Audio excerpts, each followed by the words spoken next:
अस्सलाम वालेकुम दोस्तों और साथियों। इस दुनिया में जितनी भी बीमारी से मौत होती है उसमें से 30% होती है सिर्फ और सिर्फ हार्ट अटैक से। पर उसके लिए जिम्मेदार माना जाता है कोलेस्ट्रॉल और ट्राइग्लिसराइड्स। तो आज हम इस वीडियो में बताएंगे कि बिना दवाई के आप अपने ट्राइग्लिसराइड्स को पहले दिन से कैसे कम करना शुरू कर सकते हो। तो सबसे पहले जानते हैं कि ट्राइग्लिसराइड्स होता क्या है।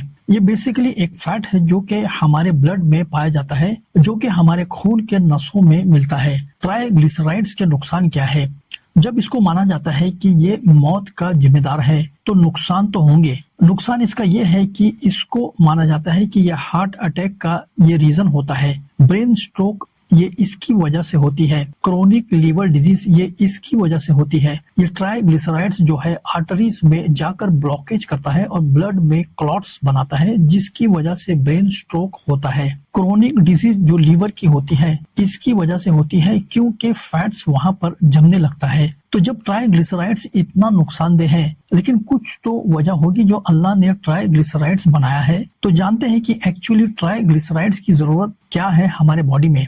हमारी बॉडी में विटामिन ए, विटामिन ई और विटामिन डी इसको एब्जॉर्ब करने के लिए ट्राइग्लिसराइड्स की जरूरत यानी कि फैट की जरूरत होती है। बिना ट्राइग्लिसराइड्स यानी बिना फैट्स के ये तीनों विटामिन हमारे बॉडी में एब्जॉर्ब नहीं हो सकती है। दूसरा, ये जो फैट है ये स्टोर होता है हमारे फैट सेल में, और ये फैट सेल्स जो है जब जरूरत पड़ती है तो ये हमें एनर्जी देते हैं, जैसे हमारे फास्टिंग के वक्त या जब हमें बुखार होता है। अगर 1 या 2 दिन खाना नहीं मिला तो हम जिंदा रह सकते हैं, क्योंकि वो जो एनर्जी है हमें यहाँ से मिलती है। तो देखिए अल्लाह ने कितना जरूरी इस फैट को बनाया हमारे बॉडी के लिए। इसके अलावा जो हमारे बॉडी में ग्लैंड्स जितने भी हैं और हमारे ब्रेन्स में जो न्यूरॉन्स है, इसके प्रॉपर फंक्शनिंग और डेवलपमेंट के लिए फैट का होना बहुत जरूरी है। अब हम जानते हैं कि ट्राइग्लिसराइड्स कितना होना चाहिए हमारे बॉडी में, जो नॉर्मल माना जाता है और हमें जिससे कोई खतरा ना हो। जब हम लिपिड प्रोफाइल टेस्ट कराते हैं तो इसका नॉर्मल रेंज जो है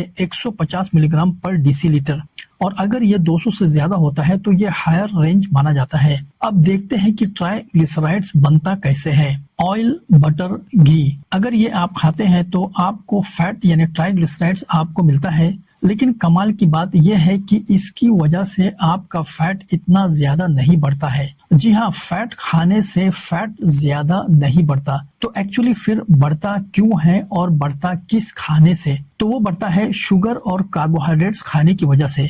हम जो भी शुगर खाते हैं और कार्बोहाइड्रेट्स खाते हैं, यानी कि रोटी, नान, रोगनी रोटी, paratha, white bread, brown bread, pasta, noodles, चावल, पुलाव, बिरयानी, खीर, मिठाइयाँ, मीठी दूध वाली चाय, इनकी वजह से फैट बढ़ता है। तो होता क्या है, जब भी हम रोटी चावल यानी खाना खाते हैं, खाना खाने से हमें कैलोरीज मिलता है और उससे हमारे बॉडी एनर्जी लेती है, और जो भी एक्सेस कैलोरी होती है यानी हमने जो ज्यादा खाना खाया उसको लीवर कन्वर्ट कर देती है ट्राइग्लिसराइड्स यानी फैट्स में। तो होता क्या है कि हमने खाया रोटी चावल वगैरह, वो कन्वर्ट किस में हुआ? फैट्स में, जबकि हमने फैट्स नहीं खाया लेकिन फैट में कन्वर्ट हो गया। ये जो हमारे लीवर है वो उसको कन्वर्ट कर देता है ट्राइग्लिसराइड्स में यानी फैट्स में। अब हम जानते हैं कि ट्राइग्लिसराइड्स कम कैसे करें। कम करने के 2 तरीके हैं। पहला, एलोपैथिक ट्रीटमेंट, जिसमें आपको स्टैटिन्स दिया जाता है, नियासिन और फेनोफाइब्रेट दिया जाता है, या ओमेगा 3 के सप्लीमेंट्स दिया जाता है। इस मेडिसिन से आपके बॉडी में बहुत सारे साइड इफेक्ट्स आते हैं, जैसे कि मसल्स पेन और मर्दों में इरेक्टाइल डिस्फंक्शन का मसला।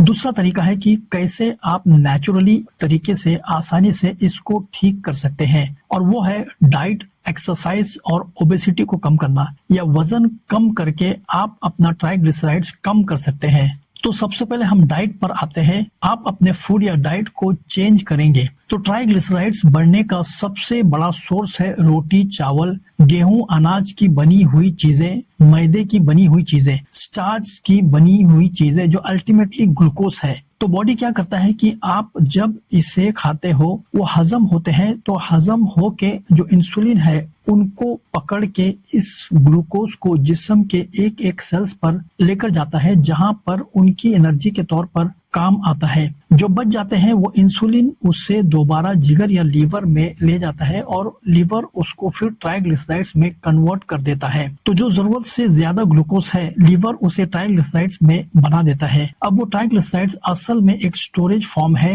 ये स्टोर हो जाती है मसल्स के अंदर। तो जब आप खाना नहीं खा रहे हो, यानी एक खाना और दूसरे खाने के दरमियान कुछ नहीं खा रहे हो, तो जब बॉडी को एनर्जी की जरूरत पड़ती है तो यही ट्राइग्लिसराइड्स दोबारा ग्लूकोज में कन्वर्ट होकर आपको एनर्जी के तौर पर काम आता है। अगर आपने दोबारा खाना खा लिया, यानी 9 बजे नाश्ता की और फिर 11 बजे चाय पी लिया, उसके बाद आपका लंच का टाइम हो गया, 3 से 4 बजे आपने फिर चाय पी लिया, उसके साथ बिस्किट खा लिया, केक खा लिया, चिप्स खा लिया, रात को फिर खाना और सोते हुए फिर खाना, यानी मुसलसल आप खा रहे हो तो कंटिन्यूस आपकी कैलोरीज जरूरत से ज्यादा होती जाएगी और वो ट्राइग्लिसराइड्स में बदलती जाएगी। आप बॉडी को मौका ही नहीं दे रहे हो ताकि पेट खाली रहे और वो ट्राइग्लिसराइड्स दोबारा इस्तेमाल आ सके। तो इस तरह ट्राइग्लिसराइड्स का लेवल बढ़ते बढ़ते आपके हार्ट अटैक और फैटी लिवर का सबब बनता है। तो अब आप रोटी चावल और मैदे की चीजें कम कर दें और उसके बजाय मल्टीग्रेन आटे की रोटी खाएं, जिसके अंदर मिलेट्स, किनुआ, बार्ली या जौ, चने, ज्वार, बाजरा और रागी हो। आप अच्छे वाले फैट्स ले, शॉर्ट चेन फैटी एसिड जैसे देसी घी, बटर, ये कोलेस्ट्रॉल को भी कम करता है और ट्राइग्लिसराइड्स को भी कम करता है और इससे ट्राइग्लिसराइड्स बढ़ते नहीं है। अगर आप अफोर्ड कर सकते हैं तो अपनी सारी कुकिंग वो देसी घी या मक्खन में करें। अंडा इस्तेमाल करें, इसमें ओमेगा 3 फैटी एसिड्स है। अंडा ना आपका कोलेस्ट्रॉल बढ़ाता है और ना ट्राइग्लिसराइड्स बढ़ाता है। जो लोग मछली से परहेज करते हैं उनके लिए चिया सीड्स, अलसी का बीज और तिल बेहतर है। ये सब चीजों में ओमेगा 3 फैटी एसिड्स है। सलाड्स, फाइबर जितना आप ज्यादा लेंगे उतना आपका कोलेस्ट्रॉल और ट्राइग्लिसराइड्स कम होगा। अगली चीज है फास्टिंग। फास्टिंग का मतलब है एक सर्टेन पीरियड के लिए खाना नहीं खाना। फास्टिंग करने के अलग अलग तरीके होते हैं, जैसे इंटरमिटेंट फास्टिंग, दिन के कुछ हिस्सों में नहीं खाना खाना, जैसे 16 घंटे फास्टिंग और 8 घंटे खाना। एक्सटेंडेड फास्टिंग, 24 घंटे से ज्यादा टाइम तक खाना नहीं खाना। अल्टरनेट डे फास्टिंग, एक दिन नॉर्मल खाना और अगले दिन फास्टिंग करना। जब आप फास्टिंग करते हैं आपकी बॉडी को नई एनर्जी खाने से नहीं मिलती है, इसलिए वो स्टोर्ड फैट को एनर्जी के लिए इस्तेमाल करना शुरू करती है, जिससे ट्राइग्लिसराइड्स की अमाउंट कम हो जाती है। जब आप फास्टिंग करते हैं आपकी इंसुलिन लेवल्स कम हो जाती है।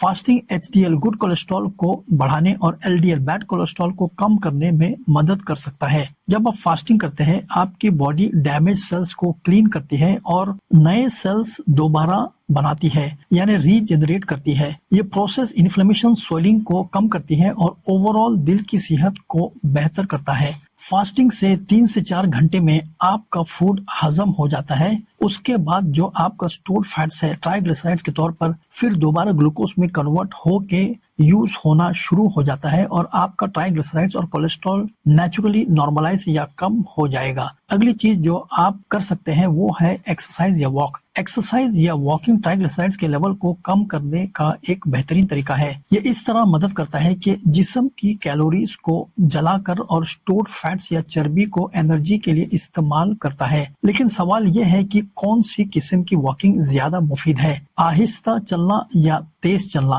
तेज चलना एक दरमियानी इंटेंसिटी की एक्सरसाइज है जो आपकी दिल की धड़कन को बढ़ा देती है और आपको तेजी से सांस लेने पर मजबूर करती है। ये आहिस्ता चलने के बनिस्बत से ज्यादा कैलोरीज जला देती है, जो जिस्म की चर्बी को कम करने में मददगार साबित है, जिसमें ट्राइग्लिसराइड्स शामिल है। तहकीकात ने ये साबित किया है कि तेज चलने से ट्राइग्लिसराइड्स के लेवल को निहायत कम किया जा सकता है और कोलेस्ट्रॉल के प्रोफाइल को बेहतर बनाया जा सकता है। तो उम्मीद है कि आप अपना कोलेस्ट्रॉल और ट्राइग्लिसराइड्स लेवल इन तरीकों से ना बढ़ने देंगे और अगर बढ़ गए हैं तो उन्हें आप वापस नॉर्मल लेवल पर ले आएंगे। मिलते हैं अगले वीडियो के साथ, तब तक एक्टिव और हेल्दी रहिए।